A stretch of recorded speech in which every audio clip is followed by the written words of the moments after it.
Hello everyone and welcome to the OneClass channel. My name is Donna and I'm a recent master's graduate from the Materials Science program from the University of Ontario Institute of Technology, also known as Ontario Tech University. So today we're going to go over some commonly asked questions in chemistry at the high school, college, and university level. So if you needed any help with homework or with tutoring, then check out the links in the description below. Now let's just get started on our set of questions for today's session.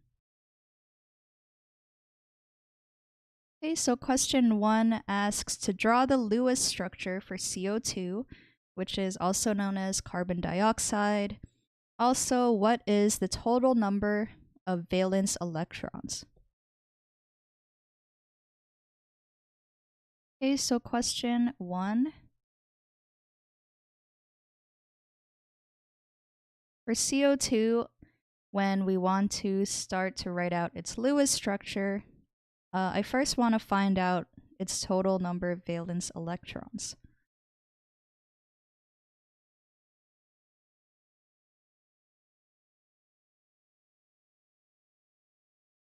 In the case of carbon, there are 4 valence electrons, and in the case of an oxygen atom, there are 6 valence electrons. And since we have 2 oxygens, we are going to multiply this by 2. So 6 times 2 is 12, plus 4 is 16 valence electrons in total. Okay, so now that I know the total number of valence electrons, I'm going to start writing out my molecule. So carbon is our central atom. And first I'm just going to draw 2 single bonds to my 2 oxygens. So notice that carbon does not have a full octet yet. So I'm just going to make these single bonds into double bonds. So now let's count out how many electrons I've drawn so far. So each bond contains 2 bonding electrons, and we have 4 bonds, so we have 8. So I need 8 more valence electrons, so I'm going to put them on my oxygens, since my oxygen atoms don't have a full octet yet as well. So let's put 4 on this oxygen and 4 on this oxygen. Okay, so now we have our total of 16 valence electrons, and everything is neutral and has a full octet. So if you actually wanted to calculate the formal charge of this molecule, we can do so by using this equation, where the formal charge is equal to the number of valence electrons minus the number of non-bonding electrons. So these are the electrons that you find in the lone pairs, minus the number of bonding electrons divided by 2.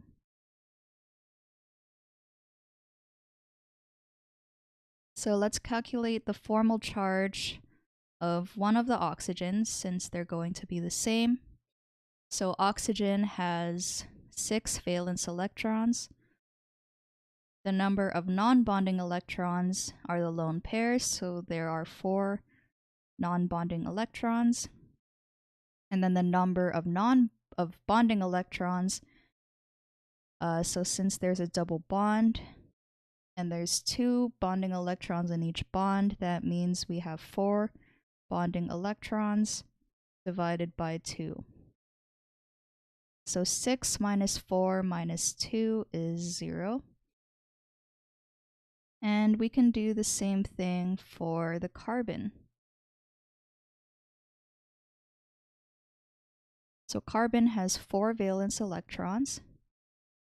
It has no lone pairs, so the number of non-bonding electrons will be 0. And there are 4 bonds to carbon, and that means there are 8 bonding electrons in total, divided by 2. So 4 minus 0 minus 4 is also 0. So this is why we have a neutral molecule.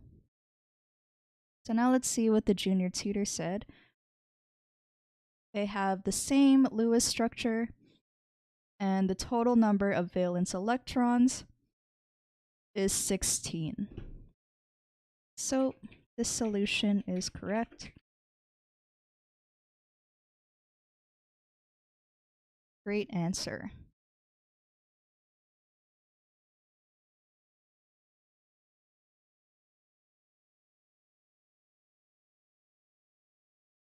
Okay, so on to question number 2.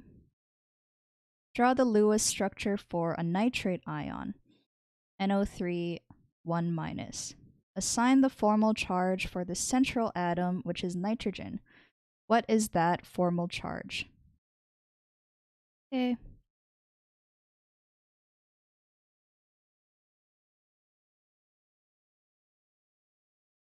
So for Lewis structures, we first need to figure out the total number of valence electrons in this ion.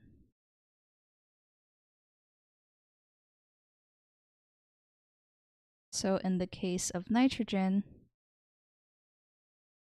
there are 5 valence electrons.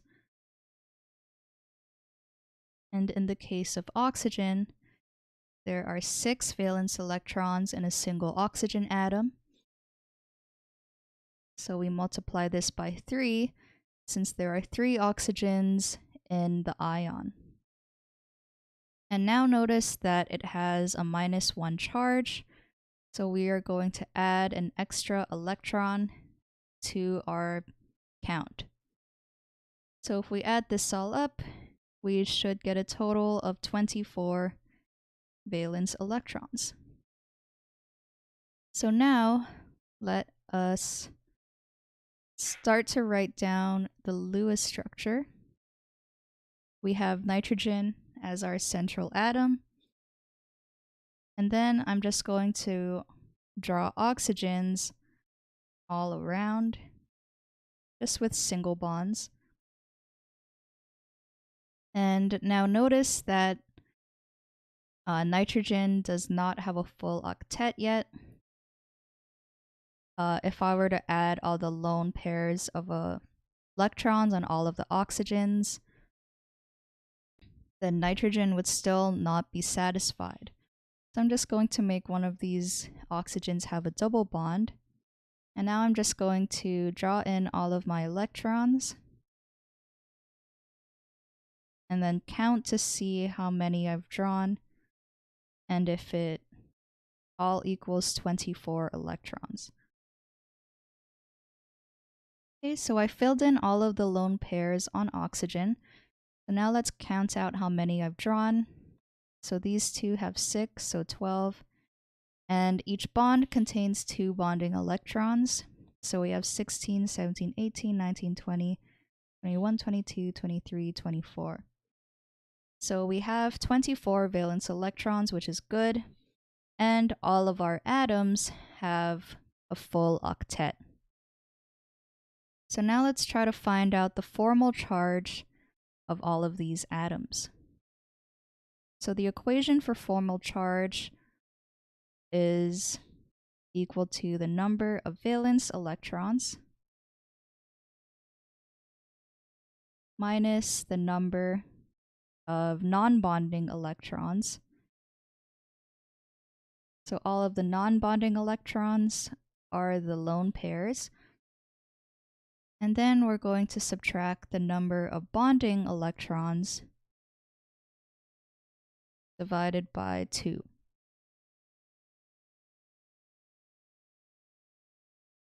Okay, so now let's calculate the formal charge of one of our oxygens.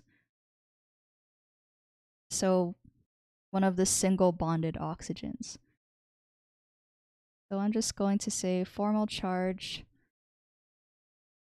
I'll just say formal charge of single bonded oxygen is equal to the number of valence electrons, which for oxygen is 6. The number of non-bonding electrons, so if we count out all the electrons in the lone pair, we also get 6. And the number of bonding electrons, so each bond contains 2 electrons, and there's just a single bond, so it's just 2 divided by 2. So 6 minus 6 minus 1 is equal to -1. So now I can show that these two oxygen atoms will have a -1 charge. Okay, so now let's do the same thing for our double bonded oxygen. So I'm going to put double O. It still has 6 valence electrons. This time its number of non-bonding electrons is only 4. And its number of bonding electrons, there's now a double bond. So we have 4 bonding electrons in total, divided by 2. So 6 minus 4 minus 2 is just 0. So our double bonded oxygen is neutral. And lastly, let's calculate the formal charge of our nitrogen. So nitrogen has 5 valence electrons. There are no lone pairs on this nitrogen, so for the number of non-bonding electrons, it's just going to be 0. And in total, there are 4 bonds to the nitrogen. So this means that we have 8 bonding electrons, and we just divide that by 2. So 5 minus 0 minus 4 is +1. So that means our nitrogen has a positive charge. And if I'm going to draw it over here. If we look at the overall charge of our molecule, we have 2 -1 charges and 1 +1 charge. So the positive and the negative will cancel each other out, but we still have an overall -1 charge, which is expected. So this is what we wanted. So we know that this will be the correct Lewis structure for the nitrate ion. So now let's see what the junior tutor said. NO3-, the number of valence electrons is equal to 24. Nitrogen is the least electronegative atom, so it is the central atom. Each atom should be surrounded by 8 electrons to satisfy the octet rule. Formal charge is equal to the number of valence electrons minus the number of non-bonding electrons minus the number of shared electrons divided by 2. So the formal charge on nitrogen has a +1 charge. And they showed all of the other charges on the atoms, which is good. So this solution is correct.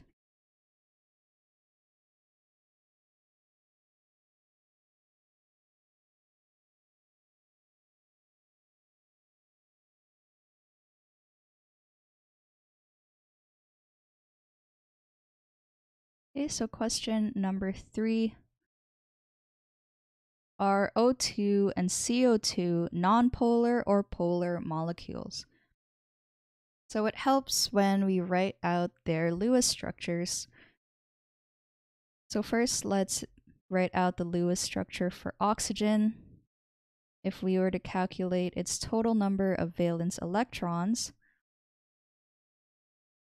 each oxygen atom contains 6, and there are 2 of them. So we have 12 valence electrons in O2. So it's best if we just draw a single bond in between 2 oxygen atoms. And notice that both of them don't have a full octet yet. So let's see what happens if we draw a double bond. And if we fill in all the lone pairs and count out how many electrons I've drawn so far, we have 1, 2, 3, 4, 5, 6, 7, 8. And then we have 2 bonds, so a double bond. Each bond contains 2 electrons. So we have a total of 12 electrons drawn so far. So this is the oxygen Lewis structure. And every time you have a diatomic element, you'll always have a nonpolar molecule.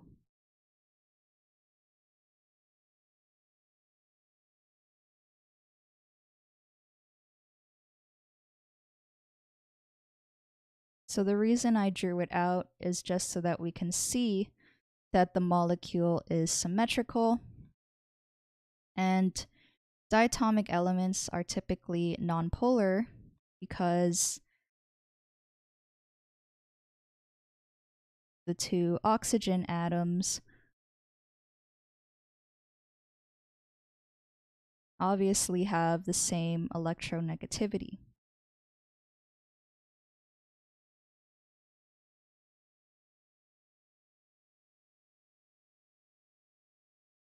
So not only is this molecule symmetrical, but there is no dipole moment whatsoever. So this is why we have O2 as a nonpolar molecule. I'm just going to add there is no dipole moment, and it's also symmetrical.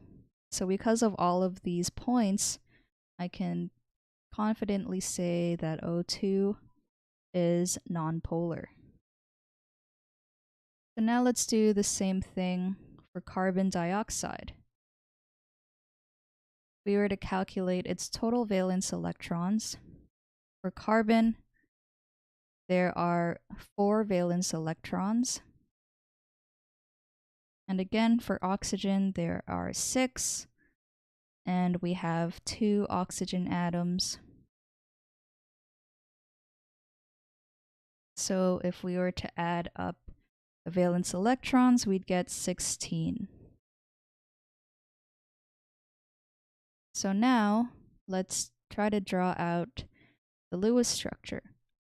So we'll have carbon in the middle, and now we'll have single bonded oxygens.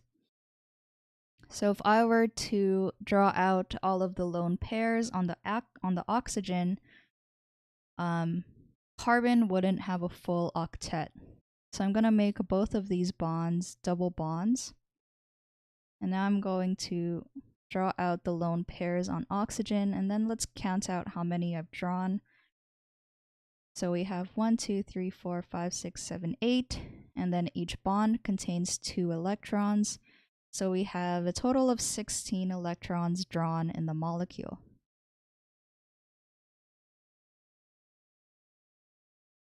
Okay, so now let's analyze what we have. If we were to find the electronegativity difference between a carbon and an oxygen, you'll find that the bond itself is polar. I'm going to write carbon oxygen bond is polar, since the difference in electronegativity is greater than 0.4. So this is how you can tell if a bond is polar. But if we look at our molecule, you'll see that it is symmetrical. So even though the bond is polar, if we were to have dipole moments pointing in the direction of the 2 oxygens, they cancel each other out.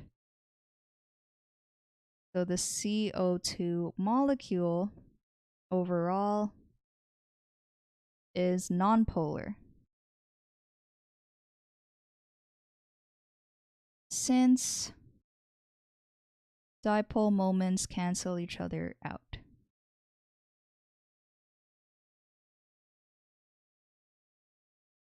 Also, there are no lone pairs on the carbon. So if the carbon had lone pairs, this would affect the polarity of the molecule and make it bent and have an overall polar molecule. But since carbon has no lone pairs, then these two dipole moments cancel each other. So let's see what the junior tutor said. They first drew the Lewis structures of oxygen and CO2. For the O2 molecule, the difference in electronegativity between the two oxygen atoms is 0. This means that the bond is nonpolar covalent, which results in a nonpolar molecule. For the CO2 molecule, the difference in electronegativity between the individual carbon and oxygen atoms is 1. This would make the bond polar. However, the two carbon-oxygen bonds are arranged symmetrically, which cancels out the individual dipole moments, in turn rendering the CO2 molecule nonpolar. Yep, so this solution is correct.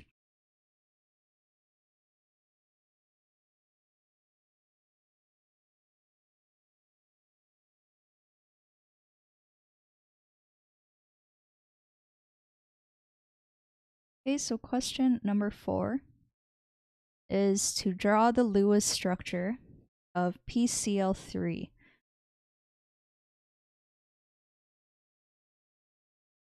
Okay, so let's do all the different steps of the question in order. So A, what is the total number of electron pairs in this Lewis structure? So let's find... Well, first let's draw the Lewis structure before all of this. Oops. And then this will help us answer all of the questions. So first, let's find the total number of valence electrons.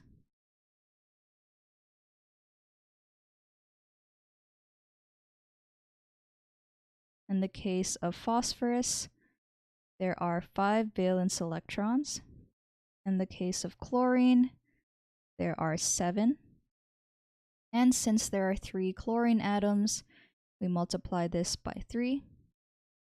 And if we were to add these up, we get a total of 26 valence electrons. So now let's draw the PCl3 Lewis structure. So I'll have phosphorus in the middle, and then I'll have my 3 chlorine atoms symmetrically arranged.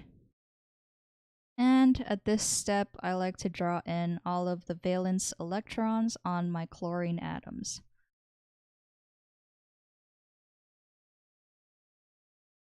Okay, so if I count out how many electrons I've drawn so far, each bond contains 2 bonding electrons. So we have 3 bonds and 6 bonding electrons. And then each chlorine atom has 6 valence electrons. So I've drawn a total of 24 in this structure. So since my total valence electrons is 26, I need 2 more electrons to add. So they are going to go on my central phosphorus atom in the form of a lone pair. So now I have my 26 electrons, and all of my atoms have a full octet. So everything is good. So now let's try to answer the 4 parts of the question. What is the total number of electron pairs in this Lewis structure? So when we say electron pairs, this refers to the number of electron pairs that are attached to our phosphorus. So if we count out, it has 1 lone pair of electrons and 3 bonding pairs of electrons, then we have a total of 4 electron pairs.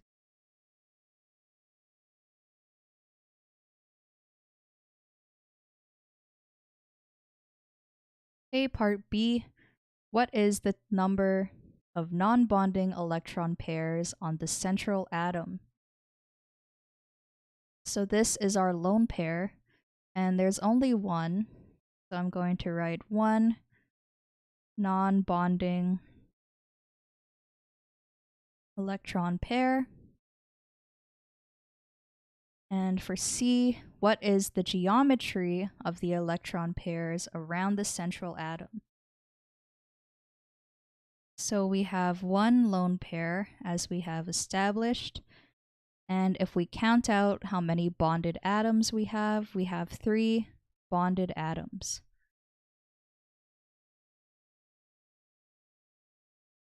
So at this point of the question is when we would use a VSEPR theory chart to help us answer the remaining questions.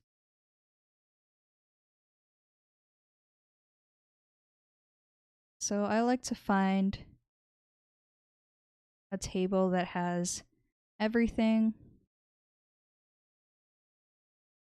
So if we look and see how many bonded atoms we have 3, and we have one lone pair. So this corresponds to a trigonal pyramid molecular shape and a tetrahedral electron geometry. So the question asks, what is the geometry of the electron pairs around the central molecule? So this is the same as electron geometry. So we have tetrahedral electron geometry. So for D, tetrahedral electron geometry.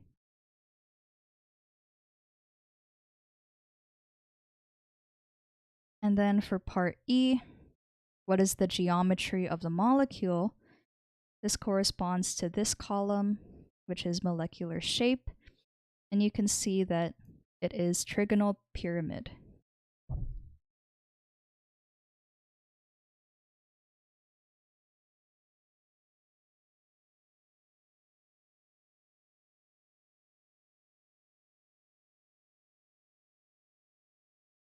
So the difference between electron geometry and molecular shape is that the electron geometry corresponds to all of the electron pairs on the central atom. So in our case, all the electron pairs, this was part A, so the lone pair and also all the bonded electrons. If we were to have a 3D model, then this has a tetrahedral geometry. But in the case of a molecular shape, this only counts the atoms, so it doesn't count the lone pairs. So if we were to also have a 3D shape of the molecule, but we neglect the lone pairs, then you'll see that we're left with a trigonal pyramid molecular shape. So this is why when we have 0 lone pairs, then the molecular shape and the electron geometry would be the same.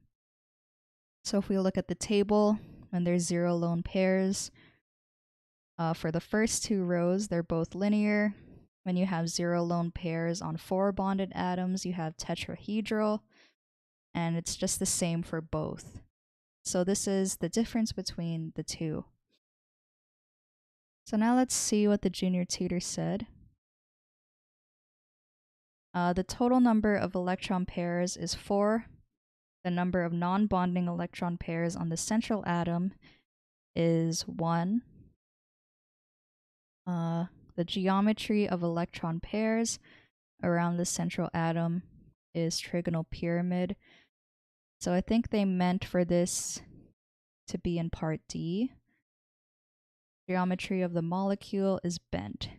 So we know that it's not bent, because if it were bent, this is for when we have 2 atoms and 1 lone pair, or if we have 2 atoms and 2 lone pairs. But since we have 1 lone pair and 3 atoms, then we know that we have a trigonal pyramid molecular shape. So I'm just going to fix this.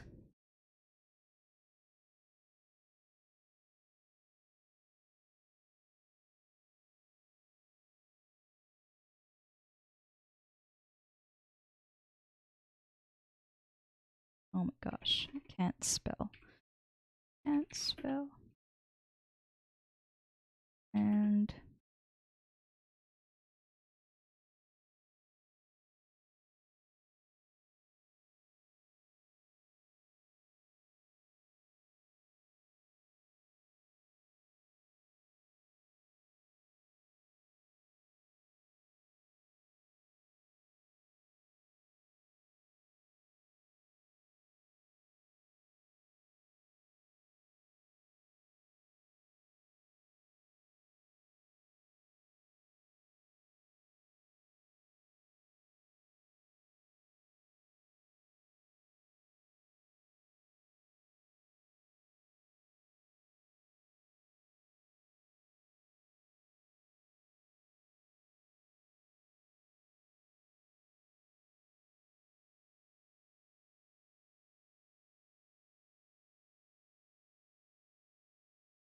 okay, so I said the Lewis structure and parts A and B are correct. However, since there are 3 bonded atoms and 1 lone pair on the central atom, we have a tetrahedral electron geometry and a trigonal pyramid molecular shape.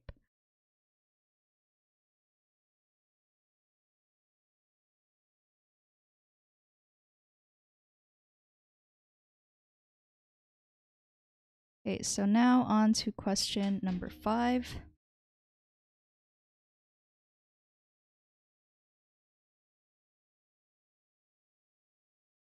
Which is to draw the Lewis structure of sulfuric acid with minimized formal charges, include lone pairs. Okay, so sulfuric acid is H2SO4. So now let's find the total number of valence electrons in this molecule.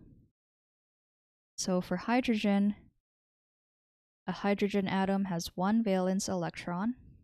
And since we have 2 of them, we multiply this by 2. So sulfur contains 6 valence electrons. And oxygen also contains 6, but we have 4 oxygen atoms. So we multiply this by 4. And now if we add this all up, we get a total of 32 valence electrons. Okay, so now let's draw our Lewis structure, starting with the sulfur in the middle as our central atom. And now I'm just going to draw single bonds to all my oxygens. And I'm going to make 2 of my oxygens contain the hydrogen atoms. So now let's draw in all the lone pairs and see how many electrons I've drawn so far.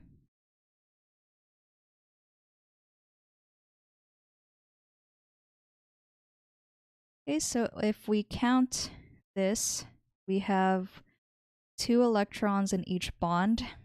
So we have 1, 2, 3, 4, 5, 6 bonds. So we have 12. And then for all the lone pairs, we have another 12 for the 2 oxygens here. So we have 24, 25, 26, 27, 28, 29, 30, 31, 32. So we have 32, but notice that these 2 oxygen atoms would have a negative charge if this were the correct Lewis structure. But we know that H2SO4 is a neutral molecule. So instead of having a lone pair of electrons for these 2, I'm going to make them double bonded instead. So now we still have 32 electrons in total, but everything is now neutral. So we can double check this, especially with the sulfur. So let's calculate the formal charge just to double check. So formal charge is equal to the number of valence electrons minus the number of non-bonding electrons minus the number of bonding electrons divided by 2. So let's double check and calculate the formal charge on the sulfur atom. So sulfur has 6 valence electrons, and in this structure there are no lone pairs on it, so the number of non-bonding electrons is 0. And for the bonding electrons, we have a total of 1, 2, 3, 4, 5, 6 bonds. So that means there are 12 bonding electrons, and then we just divide it by 2. So that means that sulfur is neutral. And then if we were to do the same thing for all the other oxygens and hydrogen, you'll notice that everything also has a formal charge of 0. So this is the correct Lewis structure. So now let's see what the junior tutor said. First, determine the total number of valence electrons. Hydrogen atoms have 1 valence electron each, and sulfur and oxygen have 6. Total number is 32. Second, we write a plausible skeletal structure by joining atoms through single covalent bonds. Yep. Third, subtract 2 electrons for each bond in the skeletal structure. And the 6 bonds in this structure count for 12, so this leaves 20 valence electrons to be assigned. Fourth, complete the octets for the terminal oxygen atoms and assign the remaining valence electrons for the other 2 oxygen atoms. And now, since the sulfur atom does not have a complete octet yet, we form double bonds between the sulfur and terminal oxygen atoms to come up with the final Lewis structure. Okay, so this solution is correct.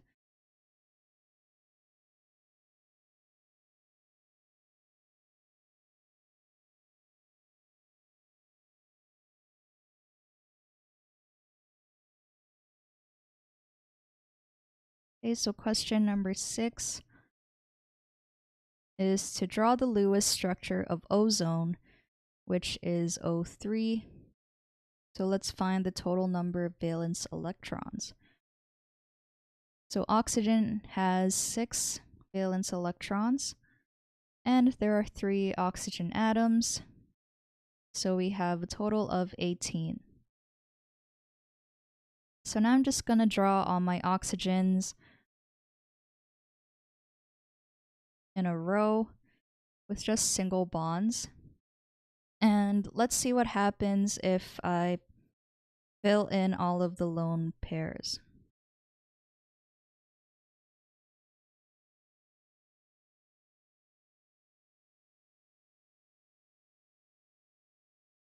Okay, so if I count out how many electrons I've drawn so far, each bond contains 2 bonding electrons. Then I have a total of 16, 17, 18, 19, 20. So I have more electrons than I need.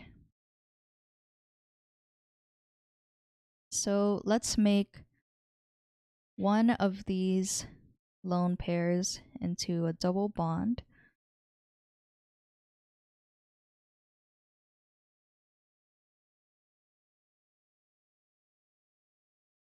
And count out now how many I have.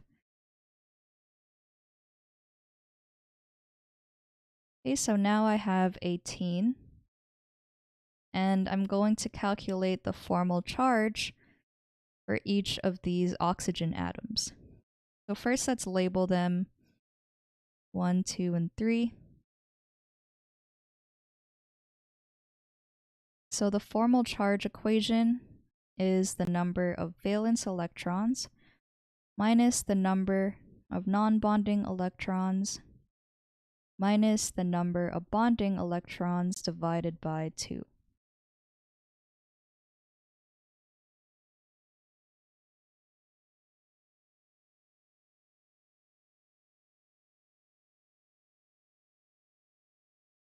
Okay, so first let's calculate the formal charge of oxygen 1, which is the leftmost oxygen. Its number of valence electrons is 6. It has 4 non-bonding electrons, so these are the lone pairs. And for the number of bonding electrons, there's a double bond. So we have 4 bonding electrons divided by 2. So 6 minus 4 minus 2 is 0. So our first oxygen is neutral. So now let's calculate the formal charge of our second oxygen atom. There are still 6 valence electrons. And there is only 1 lone pair, so there are 2 non-bonding electrons.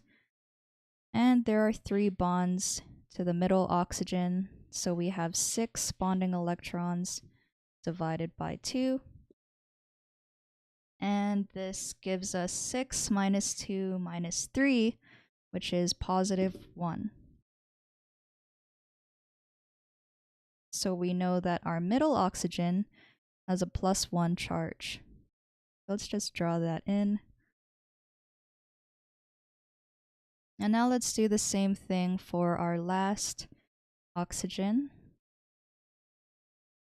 6 valence electrons. There are 6 non-bonding electrons. And there's a single bond to oxygen. So 2 divided by 2.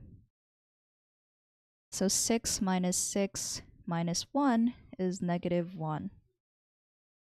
So we know that our last oxygen has a minus 1 charge. So this is our overall Lewis structure.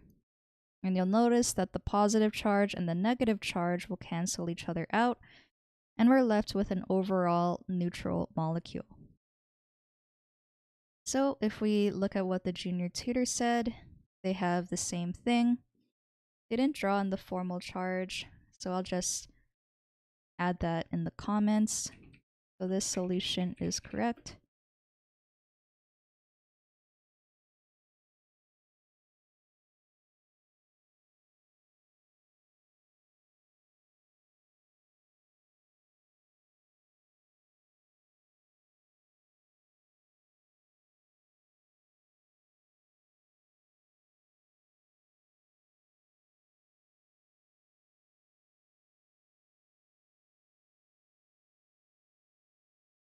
So I just added their charges.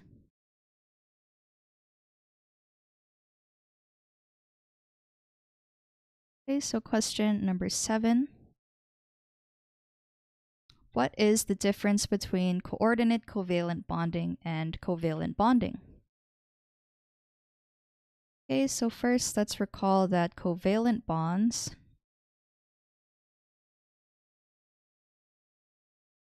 are when 2 nonmetals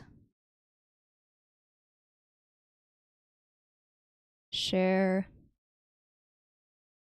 a pair of electrons.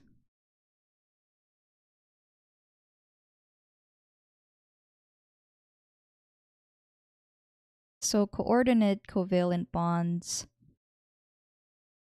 are a type of covalent bond where, so let me write it down, coordinate covalent bonding.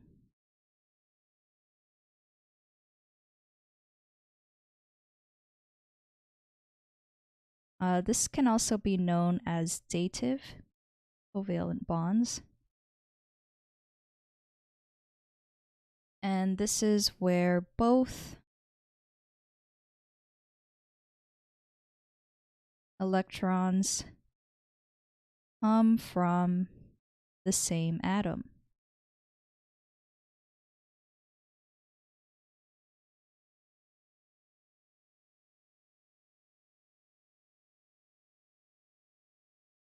So let's have an example.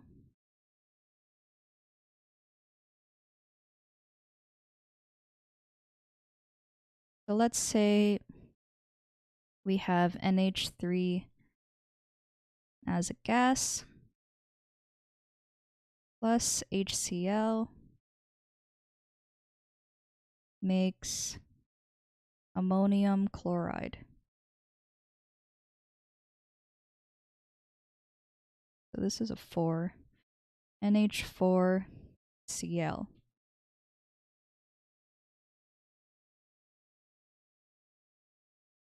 To form our product, I'll just draw it in. We have our NH3. And now we have a new bond to a hydrogen, making this nitrogen positively charged. And this bond that has the arrow is what's known as the coordinate bond.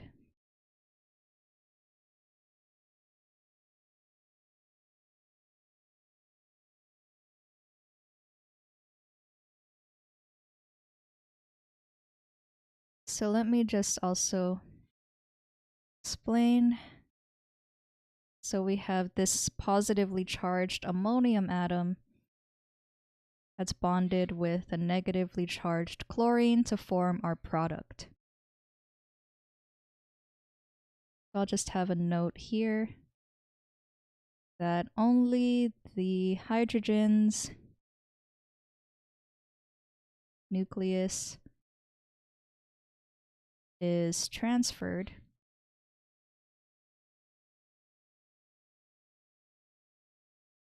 from the chlorine to the nitrogen. The hydrogen's electron is left on the chlorine to form Cl-. Okay, so this is an example of a coordinate or dative covalent bonding. And the junior tutor said that in covalent bonding, both elements, nonmetals, contribute an electron to the shared pair of electrons, whereas in coordinate covalent bonding, both the electrons for the electron pair comes from one donor, and the other atom has no contribution. Yep, so this solution is correct.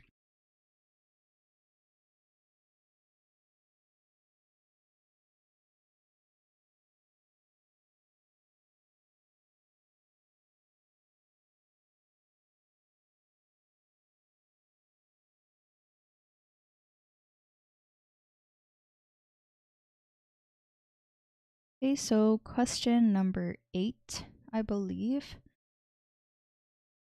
Draw the product of the following reaction between a ketone and an alcohol. So let's draw out this reaction.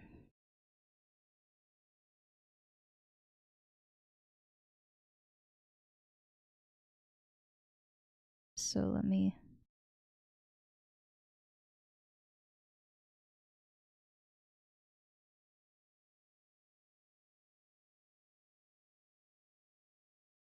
So this is acetone.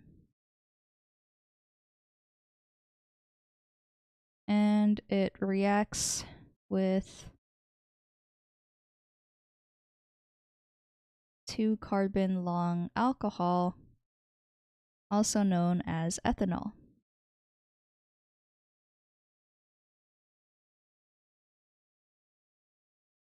Okay, so this occurs in acidic conditions. So let's draw out the mechanism for this reaction. We have a lone pair on the alcohol group in the ethanol that will come in and attack the ketone, bringing the double bond up to give us the following intermediate.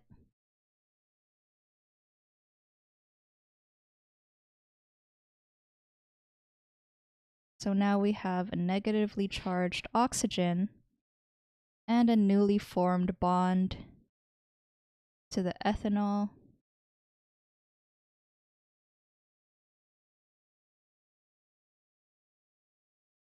Where this is a positive charge.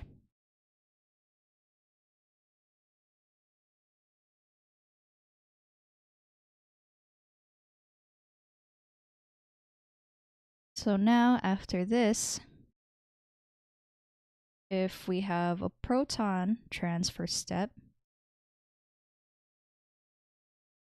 then the proton from here will come in and neutralize that negatively charged oxygen.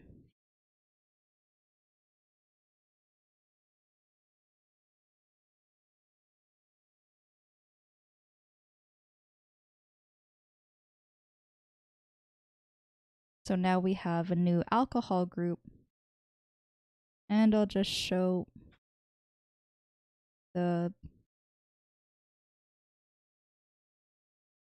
what used to be ethanol, and this methyl group stays the same.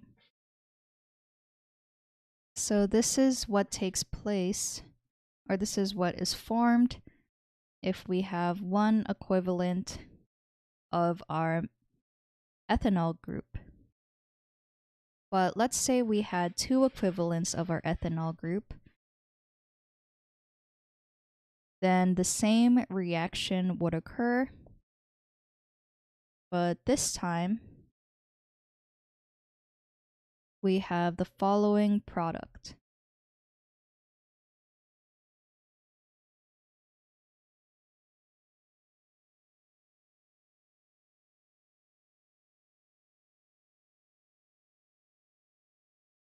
So here's one of my methyl groups. And now you can see the alcohol from our previous step is now a newly formed ether.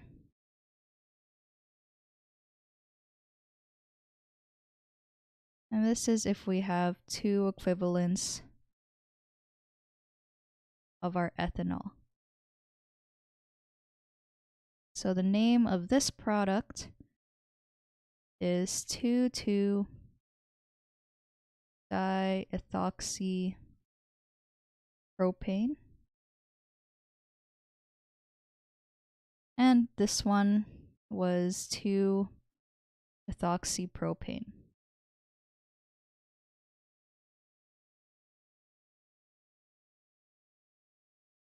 Okay, so depending on how many equivalents we have of our ethanol, since they didn't specify in the question, I just draw the two different options that we could have.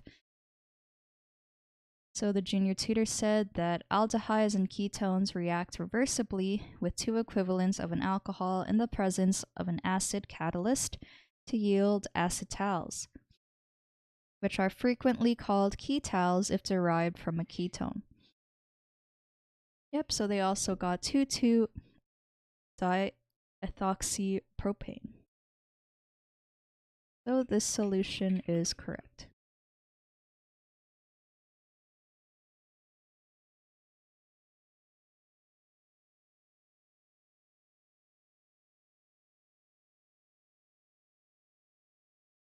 Okay, so question number 9 is to draw the Lewis structure for the nitronium ion NO2+.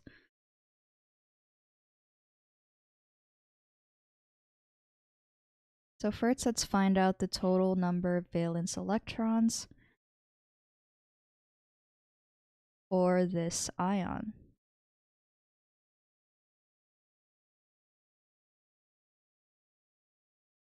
So we have nitrogen, which has 5 valence electrons. Oxygen has 6, and there are 2 oxygen atoms. So we have 12 from oxygen. And since this ion has a positive charge, then this means that we subtract 1 electron. So 5 plus 12 minus 1 is 16 valence electrons. So now let's draw nitrogen as our central atom. And first I'll just draw single bonded oxygens, just to see how many I've drawn so far. So if we look at our structure, you'll see that I have a total of 16 electrons that I've drawn so far, but my nitrogen does not have a full octet yet. So I'm just going to make both of these oxygens double bonded. And now we have everything having a full octet. So now let's try to calculate the formal charge. So the formal charge equation is the number of valence electrons minus the number of non-bonding electrons. So these are the electrons on the lone pair. And then minus the number of bonding electrons divided by 2. So first let's calculate the formal charge of one of the oxygen atoms. So we know that both of them are the same, so I'm just going to do this once. So the formal charge of oxygen is 6, which is the number of valence electrons, minus 4, minus, so each oxygen has a double bond, so we have 4 bonding electrons divided by 2. So 6 minus 4 minus 2 is 0. So both of those oxygens are neutral. So now let's do the same thing for nitrogen. The nitrogen has 5 valence electrons, and there are no lone pairs on the nitrogen atom, so the number of non-bonding electrons is 0. And for the number of bonding electrons, we have 2 sets of double bonds, so we have a total of 8 bonding electrons divided by 2. So 5 minus 0 minus 4 is positive 1. So now we know that the positive charge is on the nitrogen. And this is expected since the nitronium ion has a positive 1 charge. So let's see what the junior tutor said. They wrote out all the steps and got the same structure. So this solution is correct.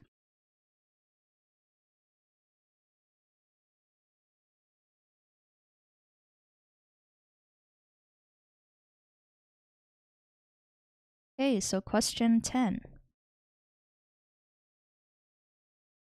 Ethanol, molar mass equal to 46, is mixed with methanol. Molar mass is 32. To make an ideal solution at a given temperature, 5 grams of ethanol and methanol are mixed. What is the resulting vapor pressure of the resulting solution? And they also included the vapor pressures of pure ethanol and pure methanol. Okay, so this helps us to answer the question. So let's do it step by step. So step 1 is to find the number of moles of ethanol, which I'll call ETOH, and methanol I'll denote as MEOH.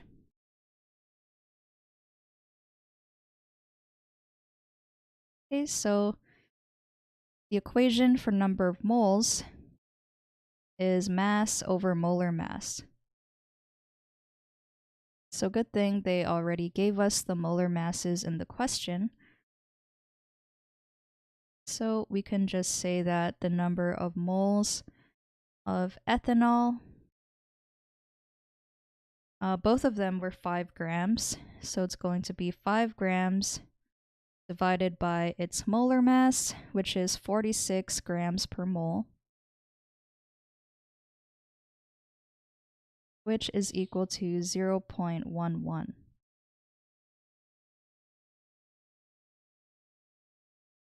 So now let's do the same thing for methanol. Number of moles of MEOH is 5 grams divided by 32 grams per mole, which gives us 0.16. Okay, so we found the number of moles for both. So step 2 is to find the mole fractions for both.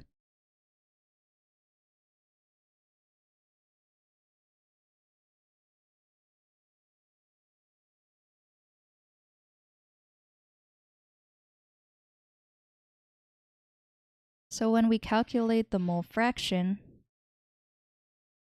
this is equal to the number of moles of that compound divided by the total number of moles. So first, let's do it for ethanol.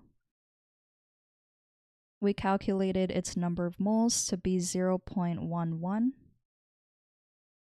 And to find the total moles, it's just the sum of the two solutions. So 0.11 plus 0.16. So the mole fraction of ethanol is 0.41. So now we can do the same thing for methanol.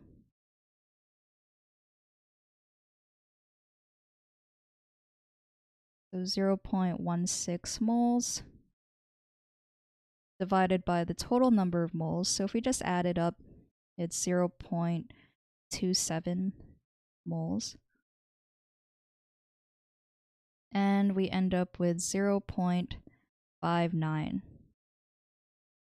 So another way to calculate the mole fraction of the methanol is just to do 1 minus 0.41. You'd get the same thing, but I just wanted to show all the steps. So now I have the two mole fractions. So step 3 is to determine the partial pressures.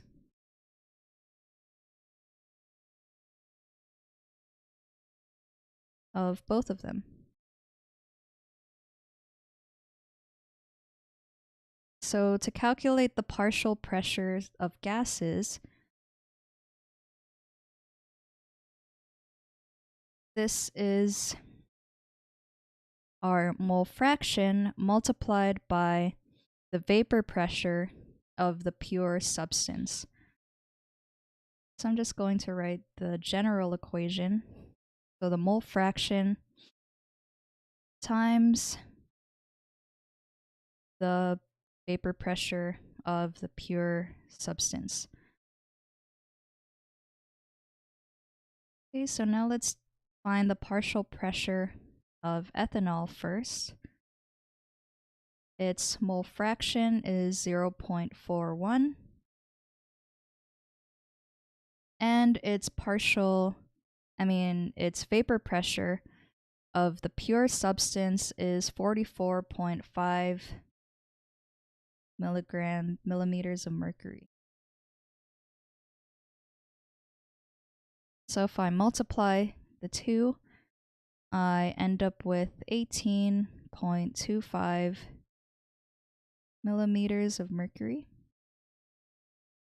And now let's do the same thing for methanol.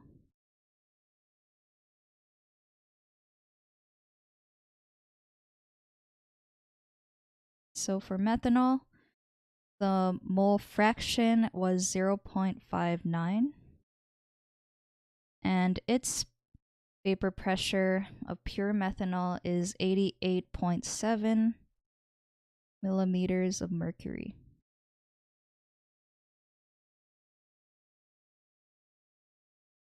if we if we multiply the two, we end up with 52.3 millimeters of mercury. Okay, so finally step 4 is to use Dalton's law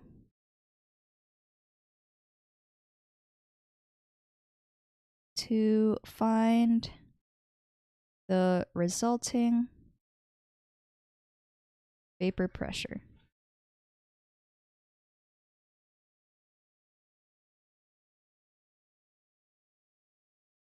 Okay, so the equation for Dalton's law is that P total is equal to the partial pressure of ethanol plus the partial pressure of methanol. So it's pretty much adding the two values that we got from the previous step. So 18.25 plus 52.3 gives us a total value of 70.575 millimeters of mercury. So this is our final answer. So now let's see what the junior tutor said. So according to Dalton's law of partial pressure, the vapor pressure exerted by a mixture of gases is equal to the sum of the partial pressures of the gases involved. So P total is equal to PA plus PB plus etc. The partial pressure of the gases can be computed by multiplying the mole fraction of the gas with its vapor pressure if it were pure. So then they showed the partial pressure is equal to the mole fraction times the pure substance's vapor pressure. So step 1 is to determine the moles of ethanol and methanol. So they got 0.11 and 0.16. Step 2, determine the mole fraction. So 0.41 and 0.59. Step 3 is to determine the partial pressures of ethanol and methanol. So they got 18.25 and 52.33. And then lastly, add the two partial pressures to determine the pressure exerted by the resulting mixture. So they got 70.58 millimeters of mercury. Yep, so that's what I got as well. So this solution is correct.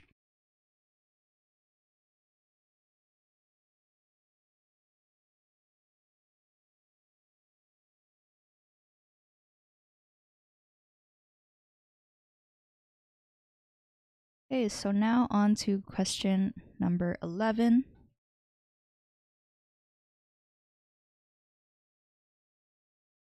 The name of the compound with the formula P4O10 is which of the following?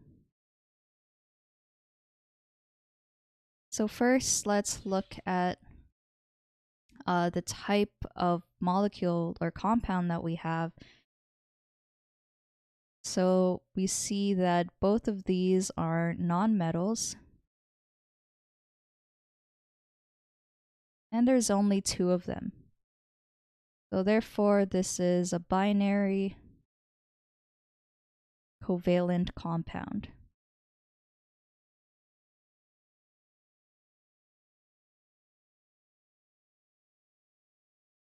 So when we have binary covalent compounds, then we need to use prefixes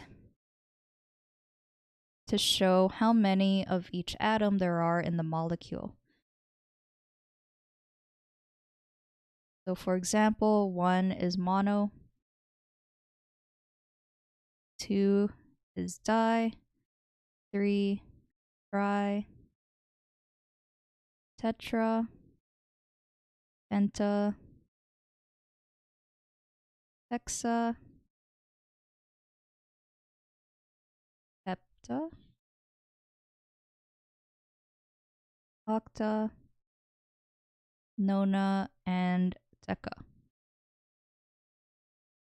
So we use the prefixes when for both the two, if the first one isn't just one atom of it. So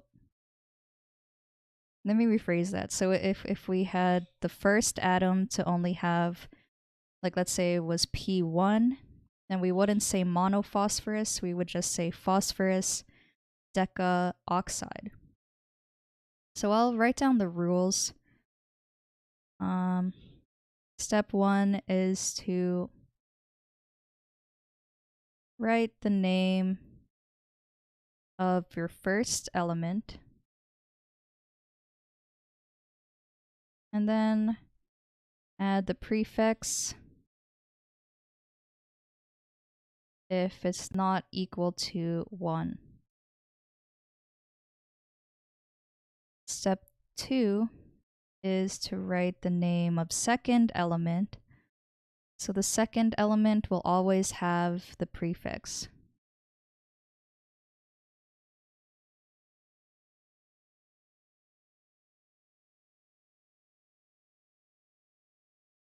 So step 3 is to end with "ide."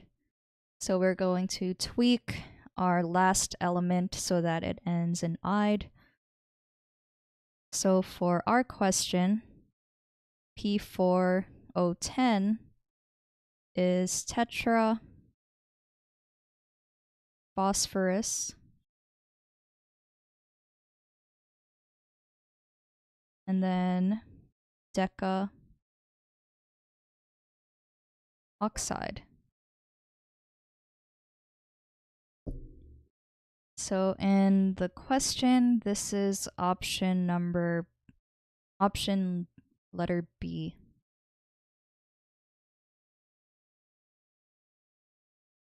Okay, so the junior tutor said that the compound P4O10 has 4 phosphorus atoms and 10 oxygen atoms. Between the two atoms, phosphorus can be looked at as the central atom, and oxygen will be the substituent. As the central atom, phosphorus will retain its name, while oxygen will be referred to as oxide. Attaching the appropriate number prefix would result to tetraphosphorus decaoxide. Yep. So this solution is correct.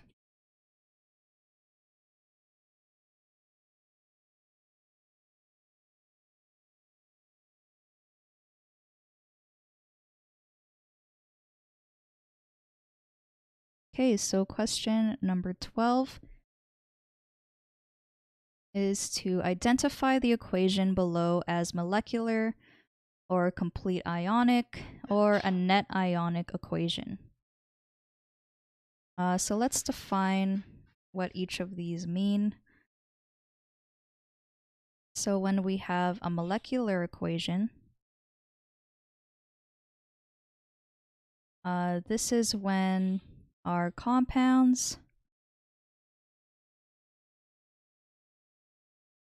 are written as molecules.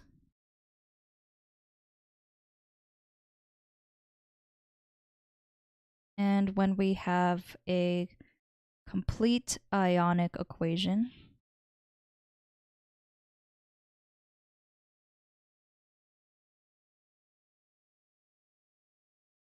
this is when the compounds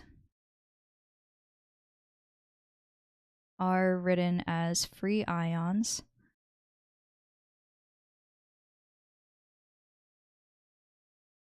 With the exception of liquids and solid.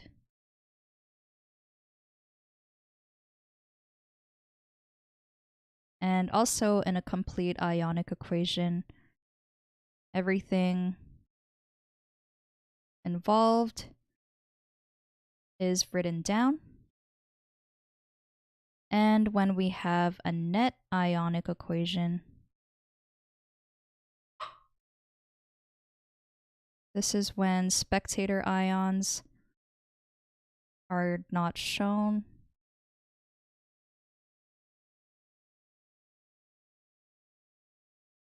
And it's only the ions involved in the reactions.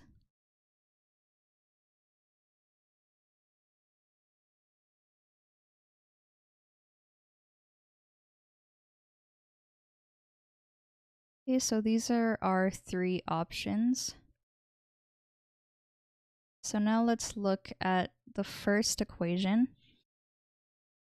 We have silver nitrate, sodium chloride, and silver chloride, sodium nitrate. So everything is written as molecules. So therefore A is a molecular equation. Or I can denote this as a capital M, like what they said in the question. So A is a molecular equation. B, we have oxide plus a proton makes H2O liquid. So this is an example of the net ionic equation. So notice how they didn't include any of the other ions that are in the original equation. They only have the ions that are involved in the reaction.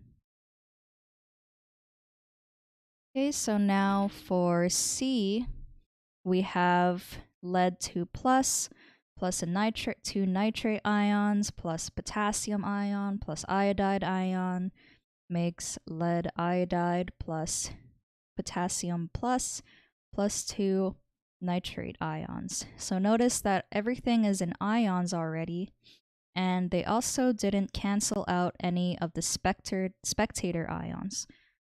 So for example, 2K plus and 2 nitrate ions are shown on both sides of the equation. So this is an example of a complete ionic equation. So for D, we have the 2 ions coming together to form calcium carbonate. So this is an example of a net ionic equation. Again, since the spectator ions were canceled out, and we only see the ions involved in the reaction. And then lastly, we have calcium carbonate plus hydrochloric acid plus calcium chloride plus carbon dioxide plus water. So we still have everything, our compounds written as molecules. So this is an example of a molecular equation. Okay, so let's see what the junior tutor said. An equation is a molecular equation if the formula of the compounds are written treating them as molecules. An equation is said to be ionic if the formula of the compounds are shown as free ions, except when they are liquids or solids. An ionic equation can be either complete or net. A complete ionic equation writes all the ions or compounds involved, regardless if they are involved in the actual reaction. On the other hand, a net ionic equation writes only the ions involved in the reaction. Yep, so then they got the first one to be molecular, the second is net ionic, third is complete ionic, fourth is net ionic, and lastly, the last one is molecular. So this solution is correct.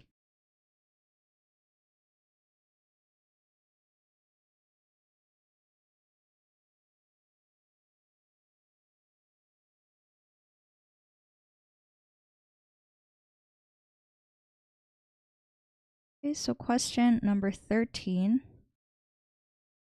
is to draw the Lewis structure of phosphorus trifluoride showing all the lone pairs. So then all the following questions. Okay, so this is a two-part question. So let's just do it step by step. So first, for part A, let's draw the Lewis structure for phosphorus trifluoride.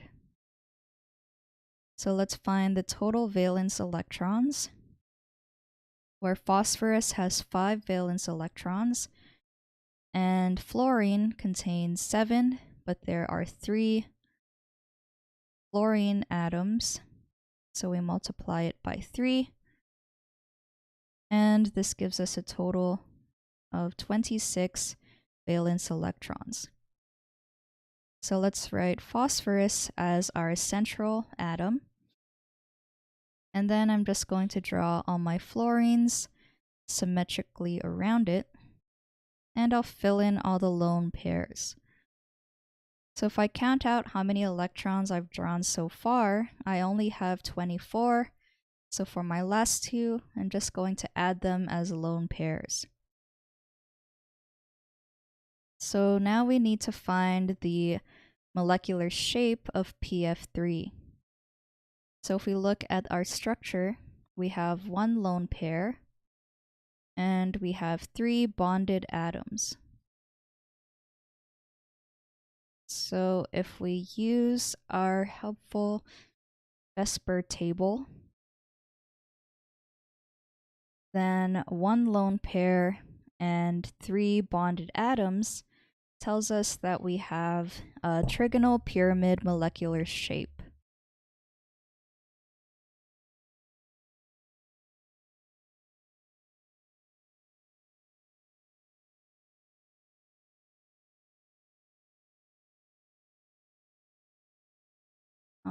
So part B of the question, what is the FPF bond angle?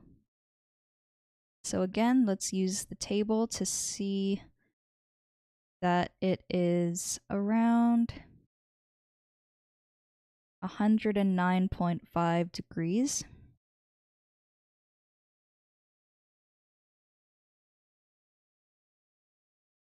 And lastly, is it polar or nonpolar?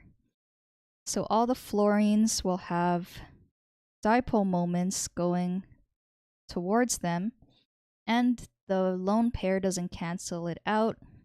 So because of its trigonal pyramid shape, then we're left with a polar molecule. Okay, so that answers all of the questions related to PF3. So now let's do the same thing for sulfur difluoride. Its total valence electrons is 6 plus 2 times 7, which is 20. And if we were to draw out the Lewis structure, let's draw single bonds to fluorine, showing all of the lone pairs. So I have 16 so far. So the last 4, I'm just going to draw on my sulfur. So now we have the Lewis structure of SF2. So now the question asks for the hybridization of the central atom. So again, let's look at our sulfur. It has 2 lone pairs and only 2 bonded atoms. So according to the Vesper table, when we have 2 lone pairs and 2 bonded atoms, we have a bent molecular shape, tetrahedral electron geometry, and the hybridization is sp3. So sp3 hybridization. What is the approximal, is it polar or nonpolar? So we have a bent molecular shape. So because of this, the 2 fluorine atoms don't cancel each other out. So now we have another polar molecule.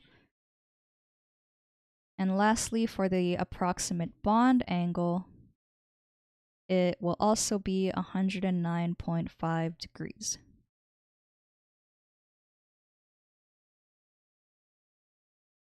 Okay, so let's see what the junior tutor said. Trigonal pyramid, 109.5. And they have a polar molecule, or SF2, sp3. It's bent, and it's polar, and the bond angle is 109.5. Okay, so this solution is correct.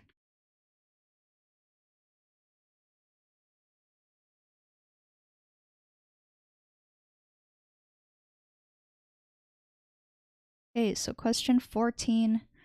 What is the molecular geometry of NF3? So let's draw out its Lewis structure and find out the total number of valence electrons in the molecule. Nitrogen has 5, and fluorine has 7. And we have 3 fluorine atoms, so we have a total of 26 valence electrons. So now I'll draw my nitrogen as my central atom. 3 single bonds to the fluorines, and then I'll also draw in all the lone pairs on fluorine.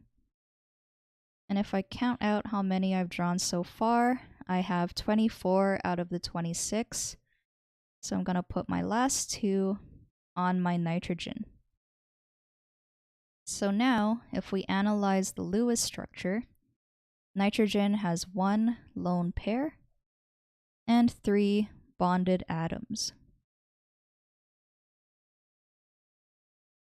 So using our Vesper table,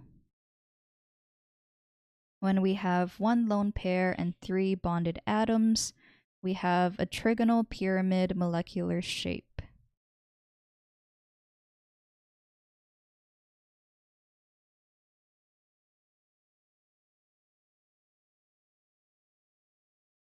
So this is the molecular geometry, and the junior tutor said that it is trigonal pyramidal because it has 3 bond pairs and 1 lone pair. Yep, so this solution is correct.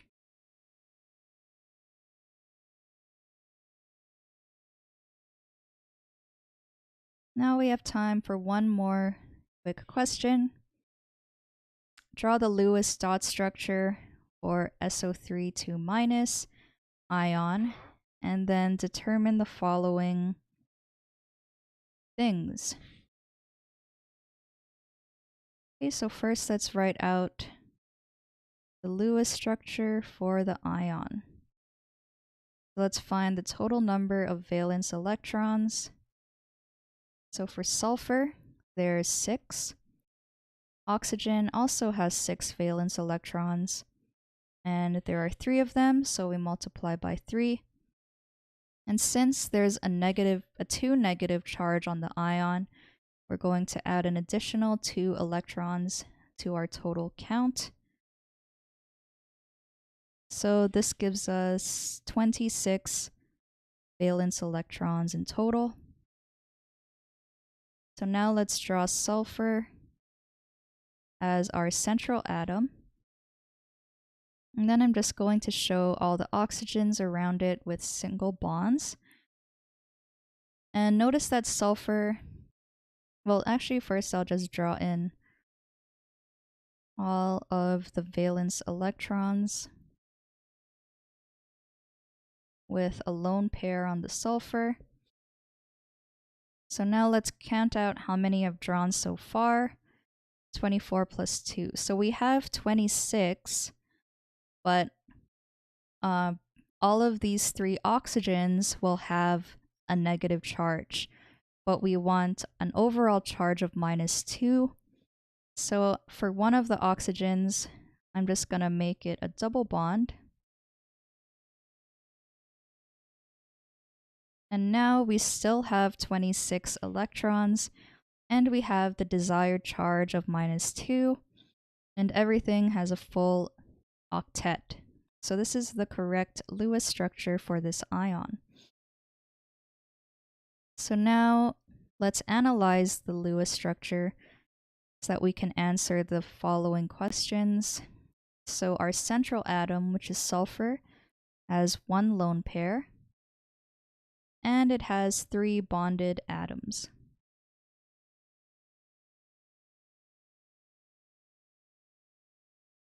So if we use our Vesper table, when you have 1 lone pair and 3 bonded atoms, for the electron geometry, you have a tetrahedral electron geometry.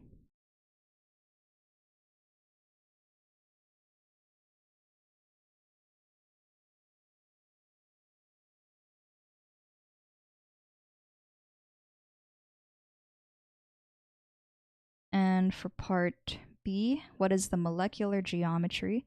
We have a trigonal pyramid molecular geometry.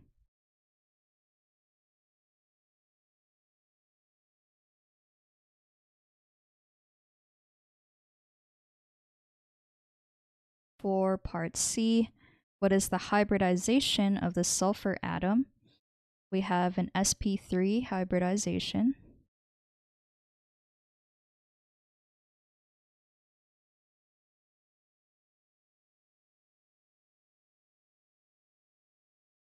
And then lastly, for D, what are the approximate bond angles? So for the bond angles of sp3, we have 109.5 degrees.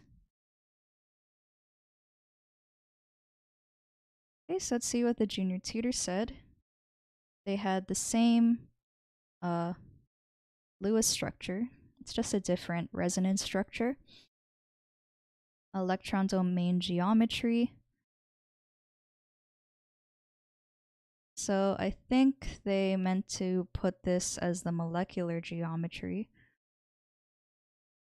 As you can see here, when they draw it out, you get a trigonal pyramid shape. I'm just going to fix that down there. Hybridization is sp3, and the bond angle is 109.5. So the definition of electron domain geometry is right. It describes the arrangement of bonds and lone pairs, but it's actually tetrahedral. So the structure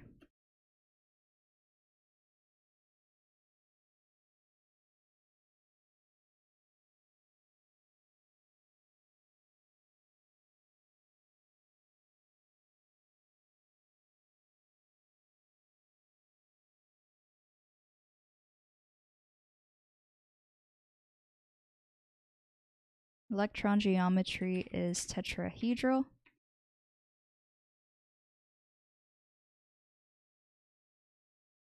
And the molecular shape is trigonal pyramid.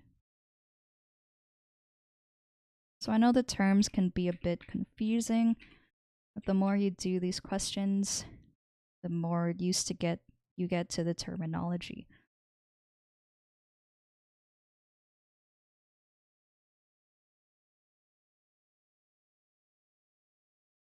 Okay, so those are all the questions for today's session.